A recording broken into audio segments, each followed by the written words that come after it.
day, I'm Macey and Villaflores from BSN 1B, and I'll be performing a return demonstration regarding the assessment of the abdomen. Before starting, make sure that the client has urinated for a more comfortable assessment. Then, proceed in assembling the equipment needed. Also, make sure to provide privacy for the client, such as closing the door or curtains, so that they will be comfortable. The methods that will be used in this assessment will be the inspection, auscultation, percussion, and palpation. The auscultation is done before the percussion and palpation since the two latter may cause such movements or stimulation of the bowel which may lead to a false result.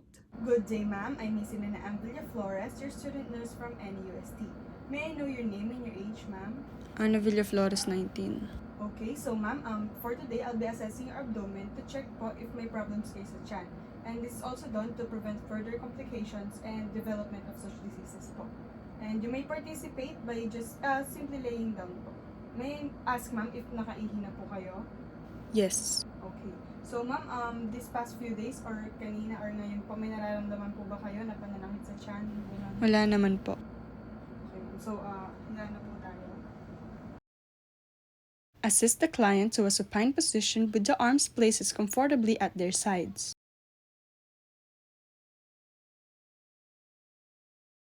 Perform proper hand hygiene first to prevent the transmission of microorganisms.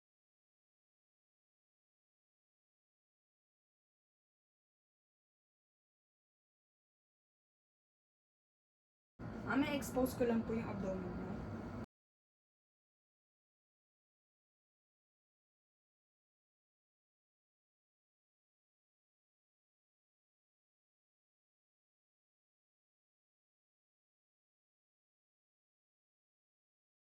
I'll begin inspecting lang. While inspecting, observe the color of the abdomen, its contour and symmetry, and also note for scars and lesions if there's any. Can you hold your breath po for a second? Hinga po kayo ng malalim, then hold your breath po for a second.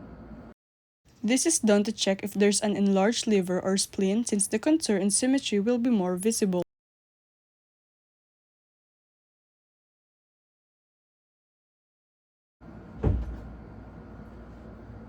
So ma'am, measure ko lang po yung abdomen niyo to check your abdominal girth.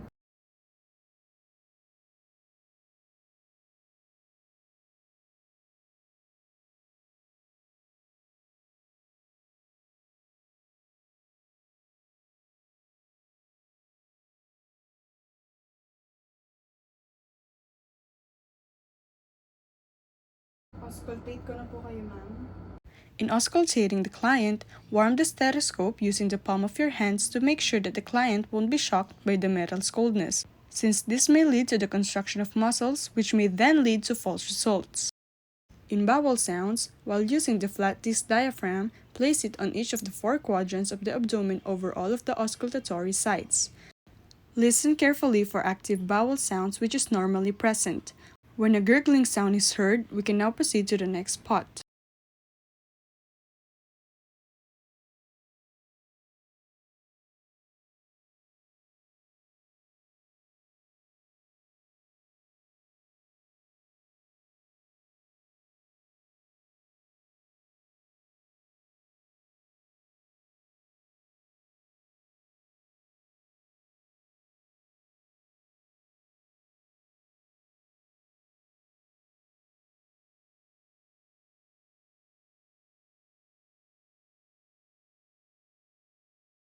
For the vascular sounds, use the bell and place it over the aorta, renal arteries, iliac arteries, and femoral arteries. Listen carefully and check if there are broods which is normally absent.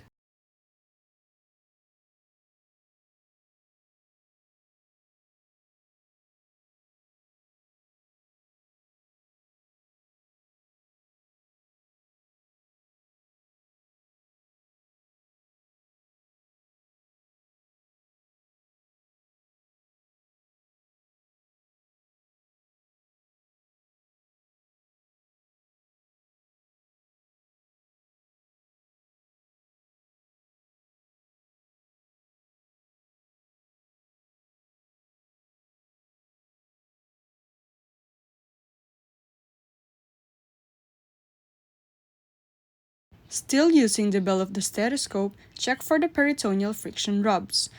The sounds of rough, grating sounds like two pieces of leather rubbing together are normally absent.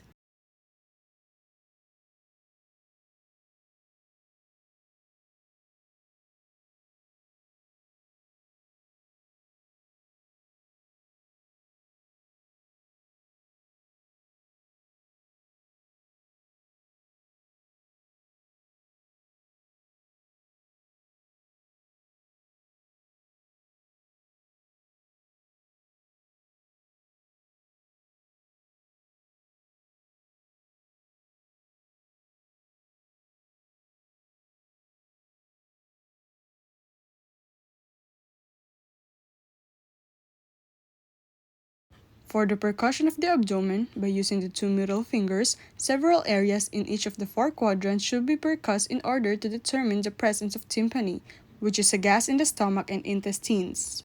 This method is done to check the dullness of the abdomen, such as absence, decrease, or flatness of resonance over solid masses of fluid.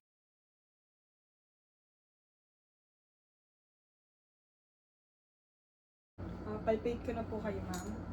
Proceeding to the palpation of the abdomen, first perform light palpation to check the areas of tenderness and or muscle guarding.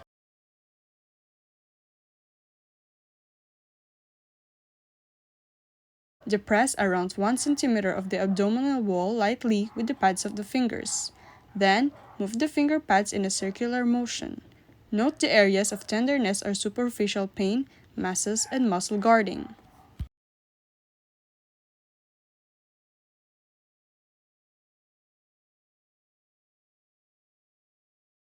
May naramdaman po ba kayong pain, ma'am?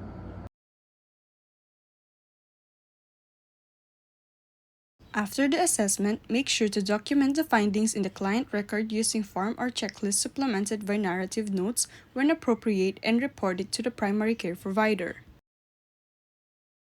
That would be all, ma'am. Thank you po.